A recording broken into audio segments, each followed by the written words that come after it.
Uh-huh. 1 minute early, Jason Nepstead. Where you at, brother? Uh-huh. Yeah. That's what I'm talking about. Hello, everybody. Bob Lusk coming in 1 minute early because last week I was 1 minute late. Jason Nepstead said, hey, Bob, you're a minute late. So, where are you, Jason? I'm a little early here, so I'm kind of hoping that you'll be chiming in. Whoa, oh, there's two people up. Who we got? Heck, I'm not seeing it. Got to be Jason is one of them. Jason, 1 minute early, making up for last time. Yeah, there's Danny Mac. Danny Mac, you're on the ball. You just can't wait for this. You were on the show here a couple weeks ago. You get it. So here we are, guys. So what are we going to talk about? I got several topics to talk about, but let's see if I can find it on here on my little laptop. Hey, hashtag Pond Boss Magazine. Ed Burr's checking in. Let's see who else we got here. Clark Cole's already on. Jason, where are you? Good to see you guys. Hey, the Pond Boss Magazine, hashtag pondboss.com. No, excuse me, hashtag Pond Boss Magazine. Click like, share this to your timeline. You'll be eligible for a drawing for a Pond Boss hat. How cool is that? And a mug that knows how to keep hot things hot and cold things cold. We have a few of those, so light it up, boys. Sheridan Ashmore's checking in. Let me see what's going on here. Good evening. Good to see you. Yes, Ed Burr, good to see you. So, anyway, here's the latest issue of Pond. Oh, no, wait. This isn't the latest one. Here's the latest one. Hot off the presses. Ooh, it's sizzling. Look at that cover. How can you not have that in your hands? Great topics in this issue. Remodeling an old small pond. Actually, that's a very cool story. It's really funny. Hey, Clark Cole, you probably remember my son Jonathan. Jonathan was born in 1981, so you probably knew him when he was probably 9 or 10 years old. Well, Jonathan grew up, married his college sweetheart. They have children, kind of like you had children and then grandchildren, so I kind of get that. And now they have a place down between Navasota and Brenham near Washington on the Brazos. And they bought this close to 30 acres, and in the middle of it, somewhere on a map, you could see a little mosquito pit. Well, they took that mosquito pit and turned it into a really cool little pond, and there's a story about that. There's a story in here about how to have smallmouth bass on a budget. That's pretty cool. So this issue of Pond Boss, you can't do without it. Send me an email at info@pondboss.com and we'll get you a sample copy out. Or better yet, just go to pondboss.com and subscribe to the magazine. $35 a year now. You guys that see this show all the time, you know what I'm getting ready to say. Matter of fact, Danny Mac. Hey, Danny, you say what I'm going to say. Yeah, that's right. $35 a year. I'm going to take my wife out Friday night on a date. We're going to go out to eat, have a glass of wine, and when I get the bill, it'll be $50. That'll be gone on Saturday. This lasts a year for $35. It's a good deal. Do it, do it, do it. And that's what fuels the economy. So I'm not going to be real serious, but then again, I am. Please subscribe to the magazine if you haven't done that yet. So let's see here. I'm going to see if I can find this live video feed. And when I see my buddies from Louisiana coming in, I told you a little bit last week about wrapping up the first Bob Lusk Institute of Higher Pondology. We had a great curriculum. I spent a huge amount of time on that. We were set back a little bit by the weather, but we overcame that, and we had a really great time. We had folks from Kansas, Louisiana. But a couple came over from Mississippi, but he got sick and had to go back, so they're going to come back in April. The next one is April 2, 3, 4. We've still got room for about 8 people. We got plenty of time to get ready for it. We had some folks sign up for it today and yesterday. So if you want to come to that, I promise you it'll be worth it. Just hanging out with my wife around the campfire is fun. That's pretty entertaining. So let's see here. Holy cow, where are we? Somewhere on this Facebook page on my laptop is me in a green shirt, if I can find it, so I can start seeing what you guys are saying. I'm really kind of waiting for my friends from Louisiana to chime in because they got a pretty cool song. Looks like our internet's moving kind of slow, but oh well, we'll live with that. In the meantime, while I'm waiting for that to come up, Suzanne Janani sent a question today, and she said, she's a member of a fishing club in East Texas, and she said, talk about the benefits of dredging old lakes. We have about 4 feet of muck in several areas and problems with sawgrass. I can do that. We'll talk about that. Oh, there it is. There's what I'm looking for. There's what I'm trying to find. I can do that. Uh-oh, I need to turn off the sound so I don't hear it until we get ready. Chad Gillespie, like and share. Attaboy, Chad. Good job, mister. Holy cow, there's a bunch of stuff I haven't even seen yet. Sheridan Ashmore, Ed Brewer, Danny Mack, Justin Schenck checking in from the left coast. Chuck Brinkman from Missouri. Chuck, I wasn't real far from you. Actually, I'm going to be close to you again. I think on December 14, 15, 16 through there somewhere. Debbie and I are going to come, and we're going to meet up with Chris Chavetta from Innsbruck, and we're going to do some planning things. There's the Saunders from North Cackalack. Good to see you guys. North Carolina. Great friends out there. Daniel Joseph Thompson. Justin's listening while driving. Hey, keep both hands on the wheel at 10 and 2. You know, there's some crazy drivers out there. Crazy drivers everywhere. Jason Nipstead. Hey, I started a minute early to kind of make up for that last week's minute late. I was kind of hoping you'd be there. Where were you, dude? Todd Austin, Bill Russell. Good to see you, Bill. Dick Tabbert, Frank James, Mark Dyer, Mike Cottrell, James Sampson, Tim Stewart, checking in from, how's it going in Texas? I tell you, it's going in Texas. We got thunderstorms. It was like 75 degrees here today. Foggy, misty, and now we got thunder showers, and the temperature's going to plummet 42 degrees in the next day and a half. That's Texas. So you got a little dose of that when you were here, buddy. Let's see. Clark Cole, glad to get some catching up on. Yeah, Jonathan and Kat. I can sit here and talk about my kids all day long, but Jonathan married his college sweetheart. Jonathan went to Texas A&M. His sweetheart played soccer at Texas A&M, and she was Minnesota's female athlete of the year and a McDonald's All-American athlete twice. Well, she went to medical school, got a degree, and she's now a pediatrician. Jonathan has a wealth management company. He did some work with Heidi Cruz, Ted Cruz's wife, at Goldman Sachs, and then started his own little boutique firm. Those kids are doing fine. Matter of fact, I might go to work for him. He's kind of getting the hang of this fish thing because now he has a pond. Of course, my son, who really didn't care a whole lot about the business, now likes the ponds. I love it. We're circling back. Mark Dyer, take your wife out and buy Pond Boss magazine same day. I like your thinking. Sweet. Daniel Hedrick, good to see Daniel. Daniel's got a place over in East Texas. Dave Gruenwald, well, it's record cold here and I don't ice fish, so I ain't a happy camper. Gills in the spring. Well, Dave, you know what? Shoot on down here, dude, because we can enjoy some cool weather, warm weather, cool weather, warm weather, and the only ice you'll ever deal with here is when we put it into your iced tea. John Funk, Michigan Winter Wonderland. I bet it really is getting to be that way. Frank James, do bluegill and largemouth bass get stressed by a cold snap? In particular, should I keep feeding even though it exposes them to cold water near the surface? That cold water near the surface, Frank, doesn't bother them nearly as much as the benefits that they get from being fed. So if they're willing to come up and eat that fish food, feed them. Feed them till they quit. Do they get stressed by a cold snap? I tell you what stresses fish when temperature, with temperature.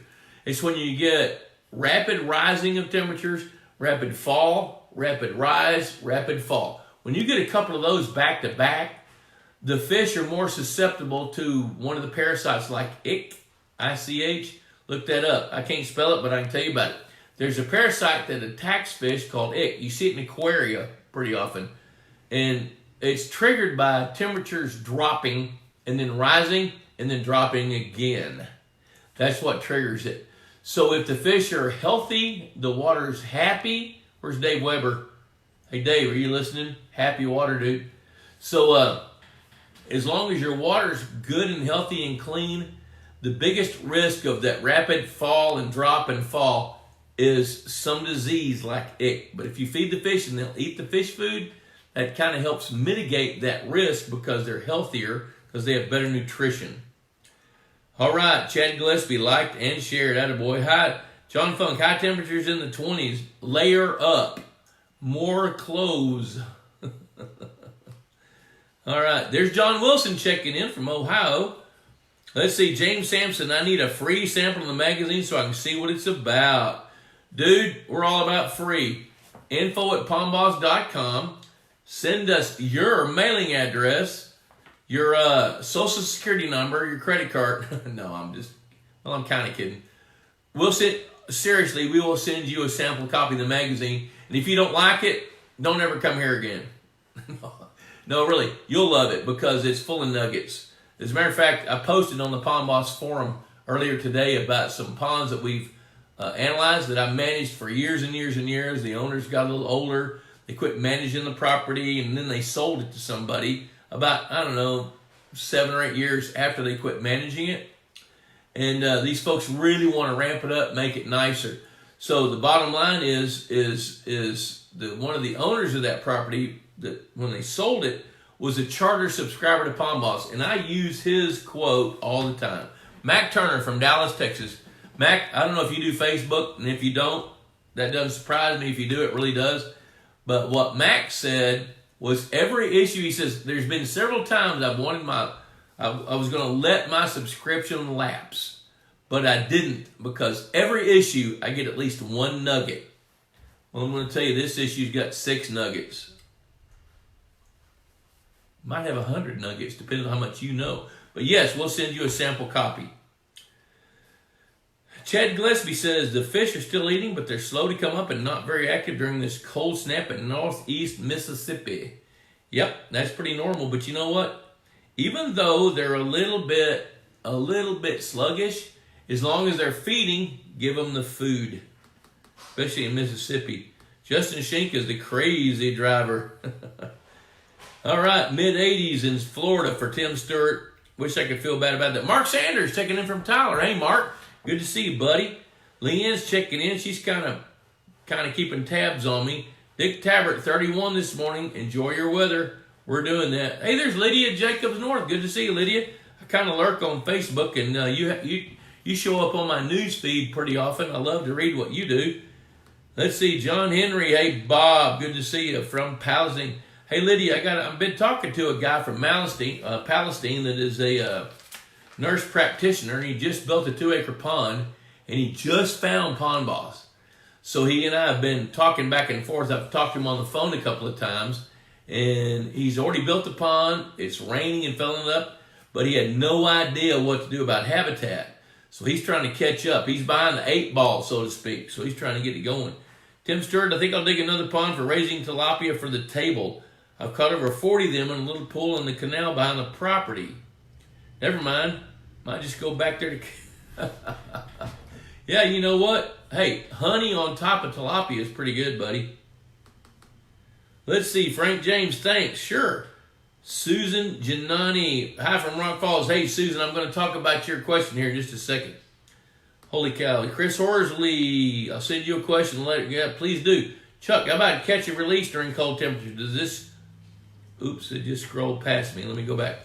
Go back here and read it. Does this... Holy cow. Stress the fish. No, I tell you what stresses the fish, Chuck. Chuck says, how about catch and release during cold temperatures? Does this stress... No, it really doesn't stress the fish. What stresses the fish is if your hands are not wet when you handle them. Because what happens in cold weather, when fish... in cold weather, their metabolism rate slows down. So if they get bruised or bumped or injured somehow, they don't heal nearly as quickly as they do in warm water. So if you handle fish with dry hands, you're going to pull their protective slime coat off. And when you do that, that opens them up to an infection. And the infection could be in the form of a bacteria, Pseudomonas aeromonas, one of those bacterial things, which is followed up by a fungus. So the fungus is what kills the fish. So make sure you handle the fish with wet hands. Don't keep them out of the water very long. Get them back where they belong. But yeah, catch and release is fine during cool weather. Catch and release to the grease, Chad says in reply. Yeah, I kind of like that. So Danny Mack says, my bass are northerns from eBay. Yeah, I'm gonna hit that here in a minute. Jim Fritz, Brian Lawrence, Michael Eric, Danny Mack, the bite only in winter. Yeah, okay. John Thompson. Hey, man. Fish quit eating at the feeder 3 weeks ago. Put the feeder up for the year, says Dick Tabbert. I got it. Okay. So Suzanne Giannani. Okay, here's what her question is. She says, talk about the benefits of dredging old lakes. We have about 4 feet of muck in several areas and problems with sawgrass. Okay, here's the thing about dredging. When you have a pond, okay, here, let me start off this way. Every pond, when it's built, begins to, it lives a life. So at some point, it's going to go from a pond to, say, a deep pond to a shallow pond to a wetland to dry land. And that might take 400 years. It might take 40 years. It might take 4 years. Depends on where the pond is and how it's built. So every pond, pretty much by the laws of nature, is designed to collect silt. So as that silt collects, things start to grow. So in this case, you're going to have sawgrass because that's what grows in that part of the country. Sawgrass is also called giant cutgrass. It looks like Johnson grass, wide blades, tall, and it can extend around the entire perimeter of a body of water. Well, the question is the benefits of dredging. The benefits of dredging, it's you can lengthen or renew the life of a pond by extracting all that siltation. So when a pond is built, it's got depth. Over time, silt flows in, decreases the depth. As it decreases the depth, something grows in that dirt. And in this case, it's sawgrass or giant cutgrass. Same plant. So if you go in there and dredge it, what you do is you buy new life.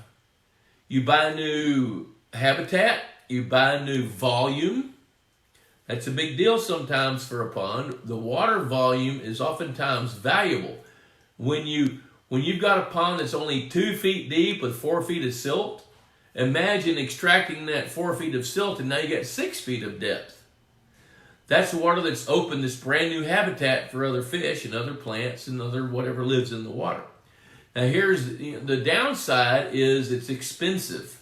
When you get ready to move silt, you got to do it you got to move it at least 2 times. You got to move it, take it out of the pond and put it somewhere. And in some cases, what dredging companies will do, American Sport Fish Hatchery has got a dredging division. And if you will go to pondboss.com, click on the resource guide and check out dredging, you can see there's several people in there who do dredging that advertise with us, and we vet all of our advertisers. There's a couple of real reputable companies, but what they'll do is they'll come out and estimate the volume of silt or muck that you've got and what it would take to remove it from your lake. Now, what a lot of companies will do is they'll take that silt, pump it into these gigantic bags, which allows the water to flow out back into the lake and just keep the solids. And in some cases, like guys like Mike Otto, they'll drain the lake and use a bulldozer to push the muck out, push it over the back side of the dam, spread it out, mix it with existing soils downstream or behind the dam, and do it that way. So there's several ways to skin that cat. But the benefits are that you'll increase the longevity and the life of that lake. You'll increase its ability to be used because now you'll have new water that you don't have right now that you can fish, new water that's productive for a fishery. The downside is it can be expensive. It could be as much as $10 per cubic yard to move it. And that depends. It ranges based on your site, your situation, the type of equipment. In an urban environment with a 3-acre pond in the middle of a neighborhood where there's no place to put the dirt, it might cost $10 a yard. But when you're out in a rural environment like at Rock Falls, you might be able to take that dirt, put it into a sock, or pile it on the ground, and then mix it and till it in with some existing dirt and keep it away so it can't flow back into the lake. So it can range anywhere from, say, $3 to $4 per cubic yard up to $10 or $12 per cubic yard to get that dirt out. So if you've got, to kind of put that in perspective, if you've got a 10-acre lake with 4 feet of silt, Here's the way to figure that. 1 acre, 1 foot deep is 1,666 cubic yards of soil. Now, when you start figuring out that silt, it's wet, so a lot of that's water, so it gets a little complicated. But here's the simple fact. 1 acre, 1 foot deep, 1,666 cubic yards of material, of dry material. So you can do some math on that and begin to get an idea that how much it might cost. It could cost anywhere from $4,000 to $400,000 to clean out a lake. It just depends on what you've got and how much dirt you've got. Danny Mac bought some bass on eBay. Raise your hand if you've ever bought bass on eBay. Ooh, I haven't. I enjoyed getting to know Danny Mac at the Bob Lusk Institute of Hydropondology. He's got some really fun ideas. He's got one thing he said. He said, I've kind of wanted bigger water, but I am so thrilled to death now that I have got a 1/10 acre pond because it's pretty easy to change. Well, Danny Mac bought some bass on eBay. Then he figured out that they were northern strain largemouth bass. He said, does this explain their aggressiveness? Absolutely it does, Danny Mac. Northern strain largemouth bass are considerably more aggressive than Florida strain bass. So Florida strain bass are a little bit more fickle than northern strain, but the F1 cross between the two marries those two genetics, and you kind of get the best of both worlds. Florida bass grow bigger. There's Mitchell Morton checking in from North Carolina. Hey, Mitch, good to see you, buddy. I am dying to come listen to you play. Mitchell is really an aficionado and a fan and passionately involved in the music scene, and he loves the blues, and I'd love to go listen to what he does, and jazz as well. Danny Mac says his fish only bite in the winter and the spring, which is, well, that's pretty good. I don't know why they don't bite in the summer. It might be because, you know what? Hey, I read your post today. I deeply apologize for reintroducing you to whiskey on my show. I read where you fell down your steps. Oops. All right, so let's see. Kerry Martin's checking in. Kerry is a genius, experienced Coast Guard and aeration guy. He knows what's going on. Jimmy Martin, should I dial back on tagging fish during the cold water months due to the handling impacts? No. Handle them safely. Now, if it's really cold and there's a cold front, really cold meaning that your air temperatures are lower 30s or lower, sub-freezing, then I'd say, yeah, don't worry about tagging fish at that point. Hey, there's Brian Greb. Hey, Brian. Hope things are well up there in Brookings, South Dakota. Good to see you joining in on this broadcast. So Frank says, is it better to run even an empty Texas Hunter feeder 1 second a day throughout the winter so it doesn't freeze up, or just turn it off? If you turn it off, pull the feeder out, stick it in the freezer, or charge it up and leave it on the shelf. So there's nothing wrong with letting that Texas Hunter feeder run as long as you've got the solar charger.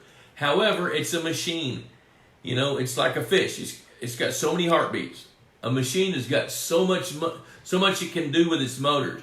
So I'd probably be a bigger fan of pulling the battery out of it. Make sure the battery's charged. Hang on to it. Kick it back in. Frank James over in East Texas. Second week of March. Get your feeder going again. Let's see here. What else we got? Mark Dyer getting a handful of tiger muskies for predatory control of green sunfish and bullheads.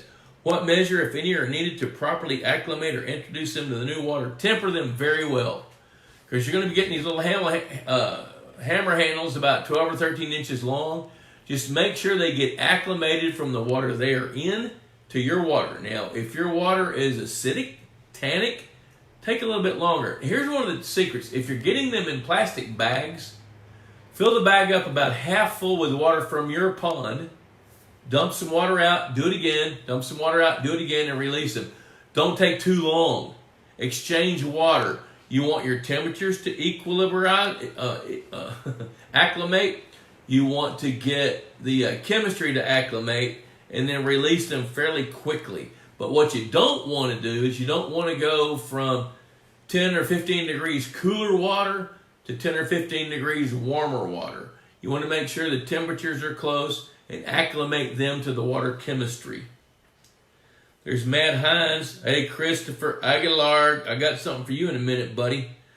Look at that. Daddy's here. Hey, I got something for you guys. Listen to this. Let me get this going on here. Hold on. I got to turn the speakers back on. Listen to this. Here. Hey, I got something for you guys. Listen to this. Yeah. Let me get this going on here. Here it is. You got stars on the water, and I can't wait to be hanging out with you guys. You need to get to Texas. Come on. Come on. Let's see here. Stars on the water, boys. You know what the deal is. Here we go. Ron, hey, Ron, man. Mark Primo has been telling me I've been pronouncing your name wrong. I noticed your dad sent in his application for the Bob Lusk Institute of Higher Pondology. I cannot wait. You guys are going to get the cabin. Because there's 3 of you over there. That's perfect. You guys are going to get to hang out there when you sleep, but you're hanging out with me when you're awake. So let me see if I get this right. Ron Ardan. Tell me, did I get it right? Feed me a little bit. Help me out. Because, man, I sometimes I just don't get it. There's Michael Gray checking in. He's all the way from the Tennessee area, eastern central Tennessee. Chris Orley, 10-acre lake, dredging out 4 feet of $10 per cubic foot comes to $666,000. Does that sound right? No, that doesn't sound right. That's a little bit too high. It's a cubic yard. Divide that price by, so in other words, 4 feet. Okay, so you got to figure out cubic yards. There's 27 cubic feet per cubic yard. So redo your math there, Chris. Yep, divide that by 27. Yeah, that's right. Yep. And Frank James, he's right on that. Rename it to Devil's Lake. Holy cow, I'm kind of losing control here. Let's see, Kelly Duffy's checking in. Kelly works for Helena. He is our go-to aquatic plant guy. Hey, Kelly, I saw that post where the steam engine is coming to Houston. I sent that to my son, and I'm hoping they can go to Navasota and see that thing on Friday. This is pretty cool. Ardois. Ron Ardois. Okay, geez, you guys are killing me. Yeah, I'm going to have to learn to speak Kunas one way or another. You guys are killing me. We're going to do that. Ardois. Like Boudin. Okay, Ardois. Jeez. All right, help me out. Dick Tabbert's in. Christopher said Ardois. Yeah, Chris, tell him it rhymes with Boudin. Boudin. Ardouin. Did I get it? Yes or no? Let's talk about ponds. So Danny Mack, going back to Danny Mack's question, he says he bought bass on eBay, and they're northerns. Does this explain their aggressiveness? Yes, it does. That tells you. So Ron says, and geez, dude, we're going to have to spend some time around the campfire. I'm Texan. I'm as Texas as it gets. Okay, Christopher says, I got it. Okay, well, good. I'm glad. I just don't remember what I said. All right, so you boys, Christopher, you haven't signed up yet, I don't think. You need to sign up because this is going to be stellar. Stellar. So Danny Mac bought bass on eBay. I think he told me that he bought 4 of them. I don't know how in the hell anybody buys bass on eBay. There's Scott Owensy checking in from Purina Mills. Good to see you, Scott. You ought to be out. I bet you're checking in from a deer blind. Well, it's dark outside, so you're probably back in the house by now. Anyway, so Danny Mac's fish have spawned. Some of them are eating Aquamax MVP. And he says, should I cull some and introduce F1s? In a 1/10 acre pond, Danny Mac, if you've got some fish that are eating the MVP, keep feeding them MVP. And as they grow larger, keep feeding the other fish MVP, but go ahead and feed them some bigger pellets like Aquamax 500 or 600 as they grow larger. And then once they get really big, go ahead and spring for a bag of Aquamax largemouth and throw some of those thumb-sized pellets that are about that big and let them feed on that. But if you'll buy some F1 tiger bass that are feed trained, you'll be able to have greater amount of biomass. So you could do that. Christopher Aguilar, woohoo, yeah.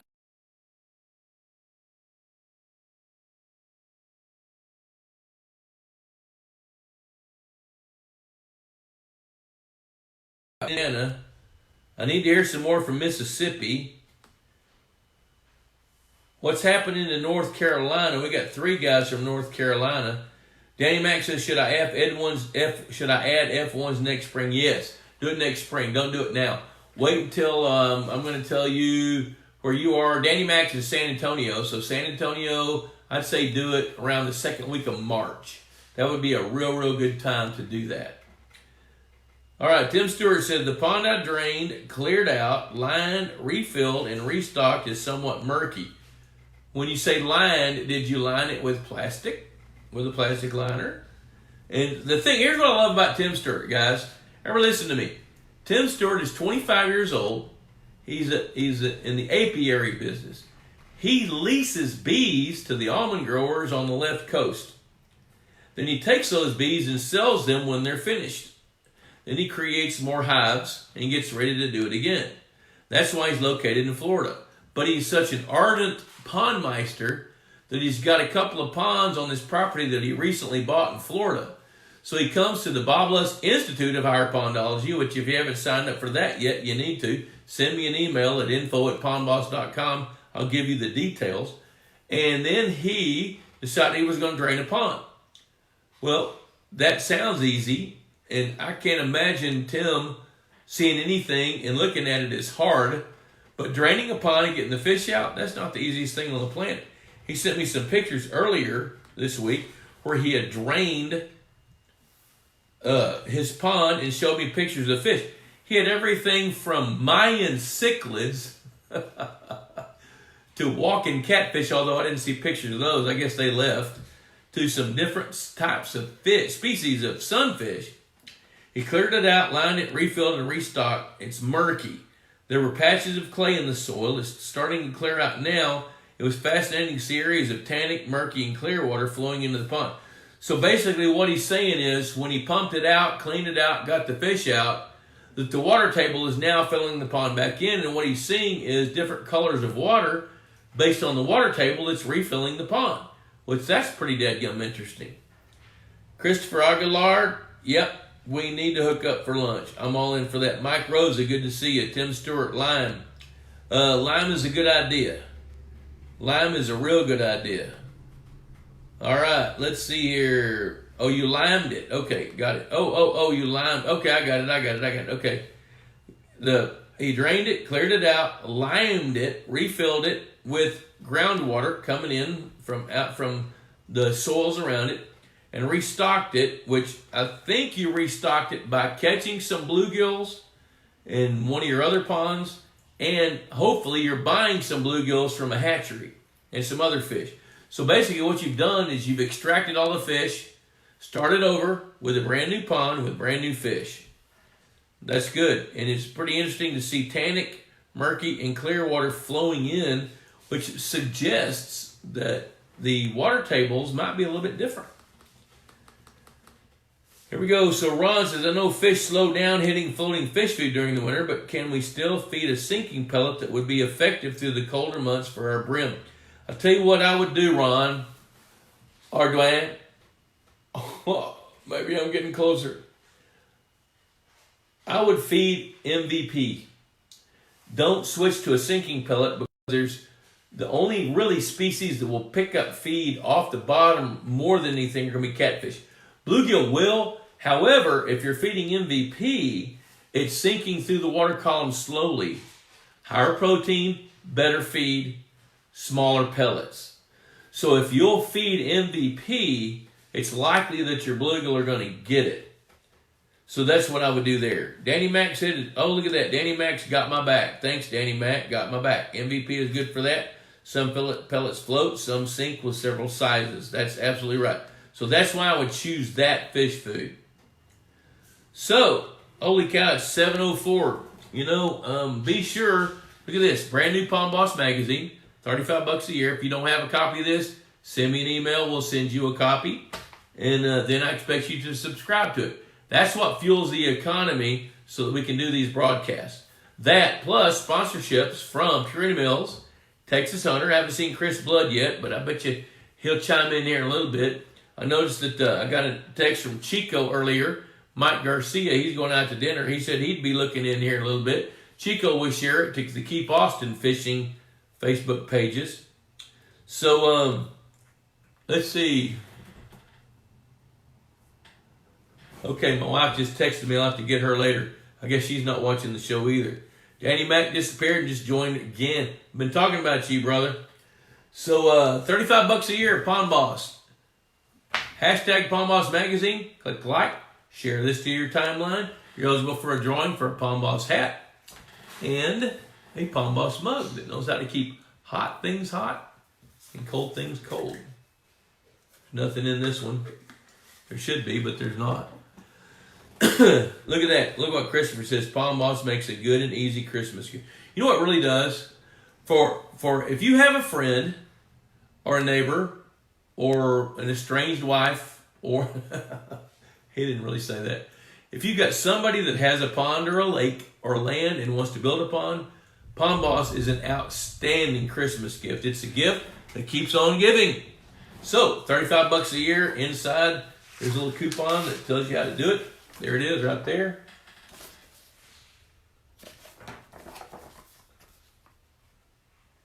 Purina ad. Texas Hunter. Great cover. This issue of the magazine, let me see what all we got in here. It's pretty funny when I just got through writing another book. I have to brag a little bit. I'm not too good at that, but I'm going to try it. When I first started writing, I was terrible. I would send a manuscript to Mark McDonald, the founding editor of Pawn Boss and a trained journalist. When I wrote my first book, Basic Pond Management, back in 1993, I would send him a chapter on a 5.5-inch floppy drive from a Macintosh computer where there was a green screen, those floppy disk drives, and a keyboard all built into the same unit. I'd sit it on a cutting board in bed and I would write. And then I would save it on those floppy disks and send it to Mark snail mail. Then he would edit it, save it to the floppy disk, and send it back to me, and I would open it and read it. It would piss me off every time because it was so much better than what I could do. Aggravating as heck. Well, I finally got to the point where I could be a pretty good writer, so I went and wrote a book that's going to be, I haven't named it yet, but it's going to be the fundamentals of pond management. And I sent him a manuscript about 3 or 4 weeks ago. He called me and says, man, there's nothing I'd change. I'm flattered by that. So it won't be long till there's a book out there that you guys are going to want. But in this issue of the magazine, we've got, here's an article on managing a small hatchery support pond. So should you have a small pond that can support your bigger lake? Does it make any sense? Here's ways to decide that. Inside the water column, enhance your fisheries program with fertilization and liming. That's what Tim Stewart's talking about. So how can he take his small pond and increase its productivity with some fertilization and liming? Now in Florida, you can do that. He lives not far from the phosphate pits over there. Those waters grow some of the biggest bass on the planet. Can you have smallies on a budget? Maybe you can. So here's an article. Fall management techniques and strategies. Winter drawdown. That used to be something we recommended all the time. Should you drop your pond a foot or two to take out aquatic plants, let them freeze out because you have too much? Could be. How do you landscape small ponds? Mike Otto's got a story here about a liner, about a rubber liner. What can you expect from fall ponds? Here's one. This is a great story by Dr. Wes Neal. He spent some time in the Orient this last summer, and he was telling about a mystery with a pond there. Pretty dadgum cool. Backyard nature notes from Birdman Mel. That's pretty cool. Science and the cutting edge. Flatheads and bluegill. Do they impact each other? And you know what? I can't wait for you to try Allison Tanner's chicken pie. Let's see here. There it is right there. Great story there.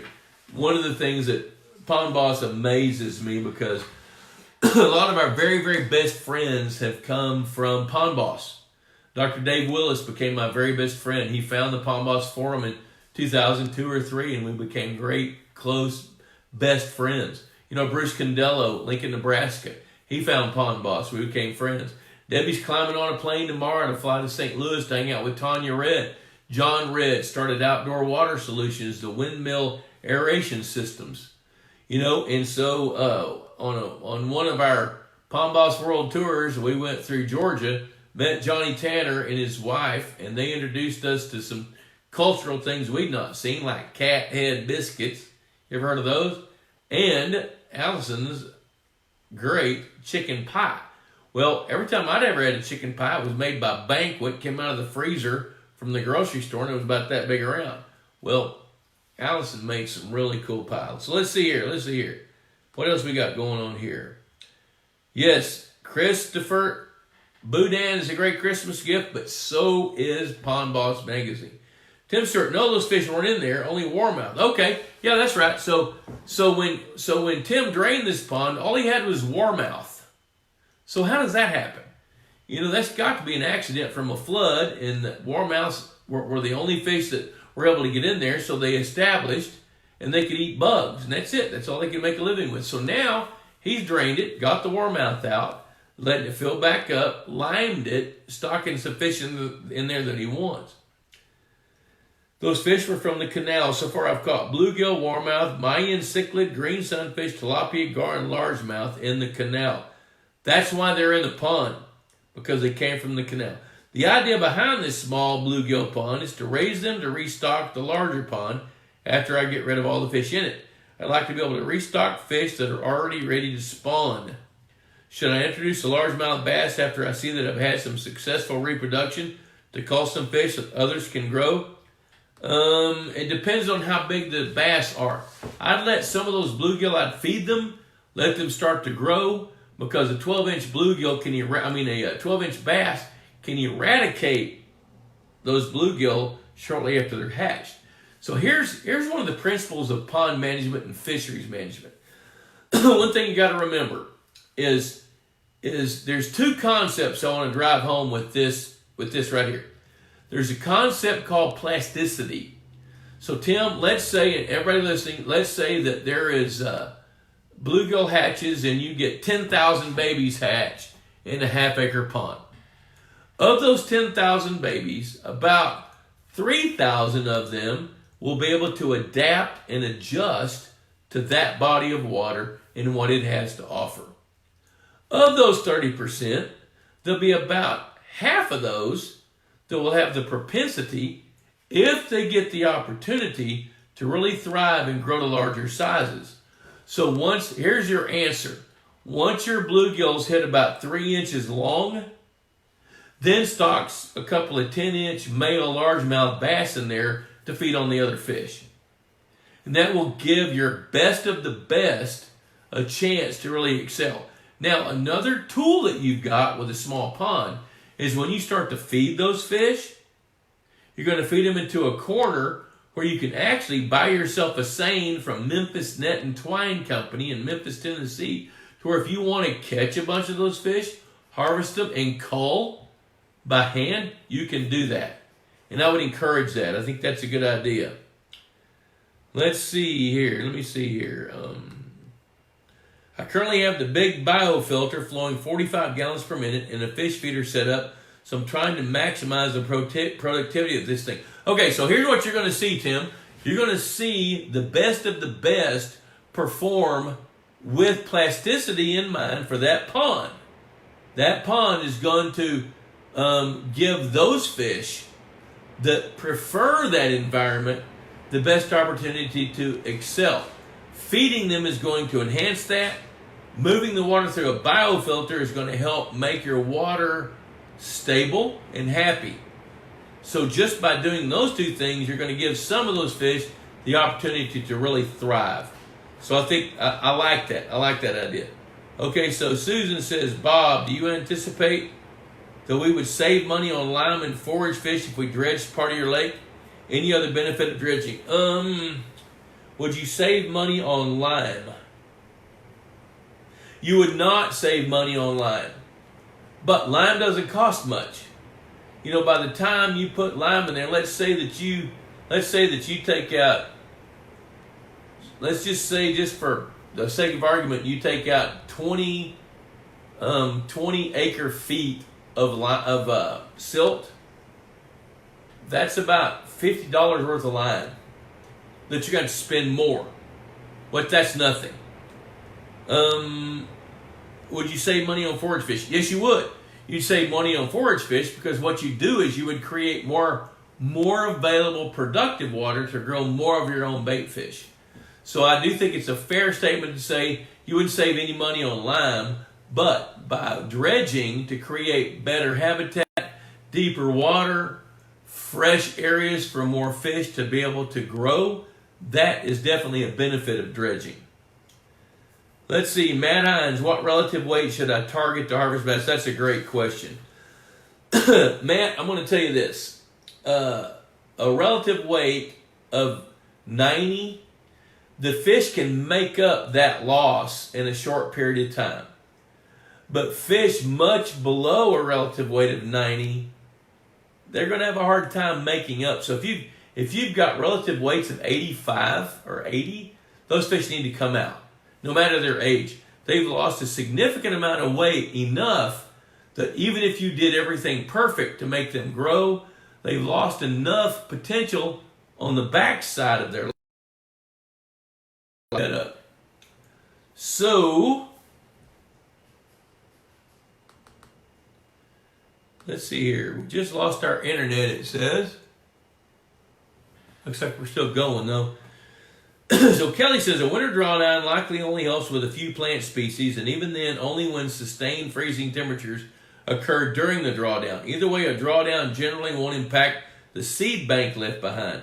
They'll create a new generation of weeds as soon as the water and suitable temperatures return in the spring. I totally understand that. Used to, the Extension Service, especially in Texas, would say, if you want to kill some weeds, drop the water down about 2 feet, and winter freezing temperatures will kill the plants. Well, it may kill those plants that are alive, but like what Kelly's saying is there's seeds.